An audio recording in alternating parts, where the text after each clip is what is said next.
છે, શું મેસેજ છે? જે ભારત લેવલે જે ભારત સરકાર આથી આંદોલન ચાલી રહ્યું છે એ રીતે એના સંગઠન રીતે એ માગણી ચાલુ છે અને એ લોકો આંદોલન કરે છે, એમાં મારો કોઈ ટેકો નથી. કારણ કે ભારતીય કિસાન સંઘ એ સ્વતંત્ર સંગઠન છે અને એમને કોઈ મારી અપેક્ષા ના રાખે ને અમે એની અપેક્ષા ના રાખીએ. એ રીતે આ સંગઠન ચાલે છે, સ્વતંત્ર સંગઠન ચાલે છે. જે પ્રકારે કિસાનોની જે માંગો છે એ ભારતીય કિસાન સંઘની દ્રષ્ટિએ કેટલી યોગ્ય છે?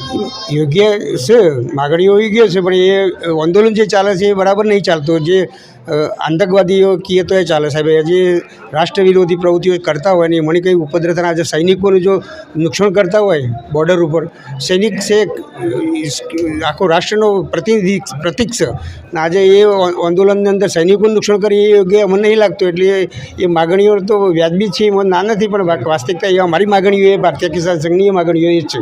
બાકી રીતિ હાથી ચાલીને કામ કરવાનું આપણે સક્ષમ સરકાર રજૂઆત વાપરવા તૈયાર છે, ભારત સરકાર વાપરવા તૈયાર છે, ગુજરાત સરકાર વાપરવા તૈયાર છે.